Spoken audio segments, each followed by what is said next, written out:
Assalamualaikum warahmatullahi wabarakatuh. Perkenalkan, nama saya Gus Nanda, mahasiswa dari Politeknik Negeri Subang dari Prodi Sistem Informasi dengan nomor pokok 101070032. Pada kali ini saya akan menjelaskan isi buku Pendidikan Kewarganegaraan untuk Pendidikan Tinggi dengan pengarang Dr. Ujang Chandra SSH MH MIP MAP.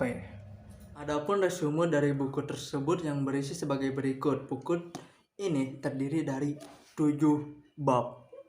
Bab 1 tentang orientasi terhadap pendidikan kewarganegaraan yang berisi latar belakang, pengertian, tujuan, dan landasan pendidikan kewarganegaraan serta Pancasila sebagai nilai dasar pendidikan kewarganegaraan, di mana di latar belakang berisi kenapa kita harus belajar pendidikan kewarganegaraan, dan disitu juga dijelaskan faktor eksternal dan faktor internalnya.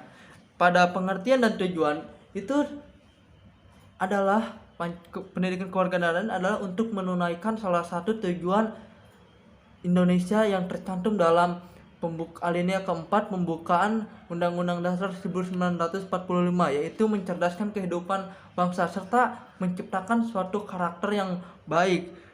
Dan terdapat juga landasan. Terdapat 3 landasan pendidikan kewarganegaraan. Yang pertama landasan ilmiah, yang kedua landasan hukum, yang ketiga landasan histori, dan terakhir Pancasila sebagai nilai dasar pendidikan kewarganegaraan. Di situ berisi tentang setiap pasal itu tuh memiliki dasar untuk pendidikan kewarganegaraan dari sila pertama hingga sila kelima. Bab 2 tentang memahami identitas nasional bangsa Indonesia yang berisi proses berbangsa dan bernegara, identitas nasional, Pancasila sebagai identitas nasional bangsa Indonesia, dan Bhinneka Tunggal Ika sebagai identitas nasional bangsa Indonesia. Pada proses berbangsa dan negara itu berisi tentang asal-usul bangsa Indonesia, seperti apa asal nenek moyang bangsa Indonesia dan asal-usul istilah Indonesia. Dan pada identitas nasional berisi tentang pengertian identitas nasional, yaitu identitas nasional itu merupakan ciri-ciri atau tanda atau jati diri bangsa itu yang membedakan dari bangsa lainnya, dan juga berisi tentang unsur-unsur identitas nasional, faktor-faktor identitas nasional, dan identitas nasional Indonesia itu tersendiri. Pada bagian Pancasila sebagai identitas nasional Indonesia itu berisi tentang apa-apa aja yang menyebabkan bahwa Pancasila itu sebagai identitas nasional Indonesia. Di situ dijelaskan dengan sangat rinci. Dan pada bagian terakhir yaitu Bhinneka Tunggal Ika sebagai identitas nasional Indonesia juga berisi tentang kenapa Bhinneka Tunggal Ika itu dijadikan sebagai identitas nasional Indonesia. Bab 3 berisi tentang memahami Pancasila sebagai ideologi bangsa Indonesia yang berisi pengertian ideologi, makna ideologi bagi bangsa Indonesia, perbandingan ideologi bangsa Indonesia dengan ideologi lain, dan memahami makna Pancasila sebagai ideologi negara dari putusan Mahkamah Konstitusi nomor 100 PUU XI tahun 2013. Pertama, pada pengertian ideologi itu dijelaskan apa itu pengertian ideologi. Ideologi itu berasal dari kata idea yang berarti gagasan dan logos yang berarti ilmu.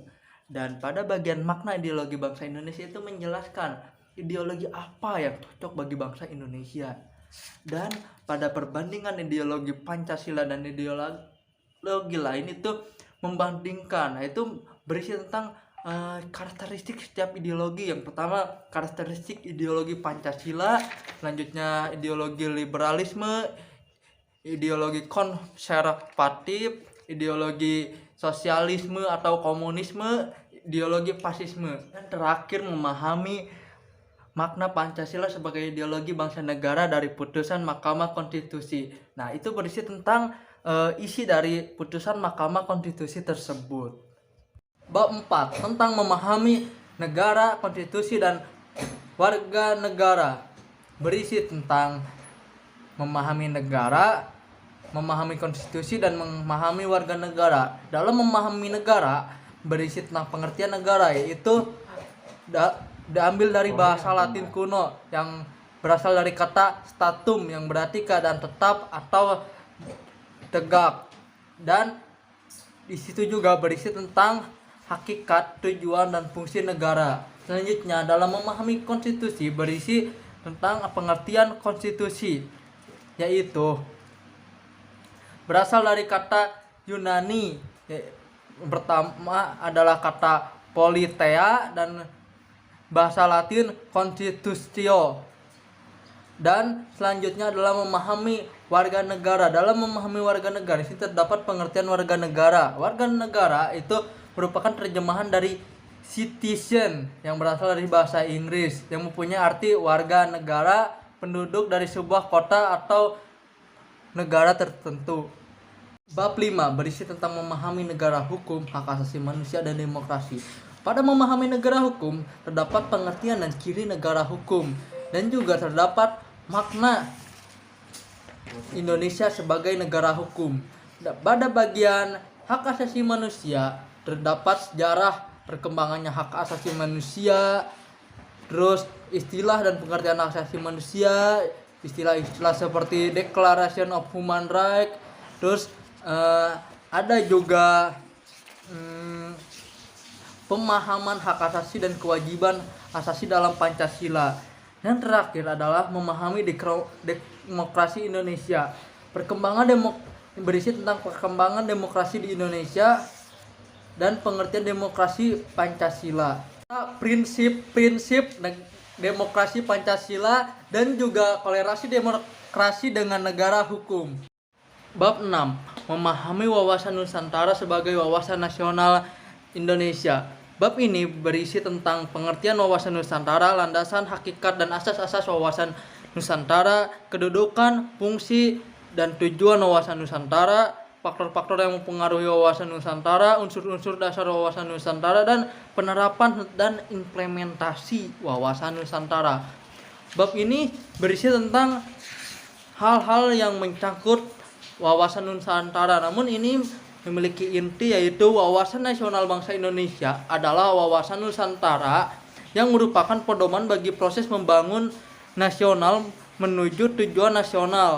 Bab 7 tentang memahami ketahanan nasional dan integritas nasional berisi ketahanan nasional, pengaruh ketahanan nasional, dan integrasi nasional. Nah, dalam ketahanan nasional ada pula pengertian ketahanan nasional. Ketahanan nasional adalah keuletan dan daya tahan suatu bangsa dan mengandung kemampuan pengembangan kekuatan nasional yang ditunjukkan untuk menghadapi segala ancaman yang membahayakan keberlangsungan hidup negara dan bangsa Indonesia. Dan juga terdapat unsur-unsur ketahanan nasional, asas-asas ketahanan nasional, sifat-sifat ketahanan nasional, dan pendekatan astragrata dalam mewujudkan ketahanan nasional. Selanjutnya, pengaruh ketahanan nasional itu berisi tentang pengaruh hak asasi manusia, pengaruh demokrasi, pengaruh lingkungan hidup, dan pengaruh aspek ketahanan nasional terhadap kehidupan bangsa dan negara. Yang terakhir, integrasi nasional. Di sini terdapat integrasi nasional dan prioritas masyarakat Indonesia, dan ada pula pengertian integrasi nasional, yaitu integrasi nasional adalah upaya menyatukan seluruh unsur suatu bangsa dan pemerintah dan wilayahnya. Dan ada pula strategi integrasi nasional dan juga integrasi nasional Indonesia itu sendiri.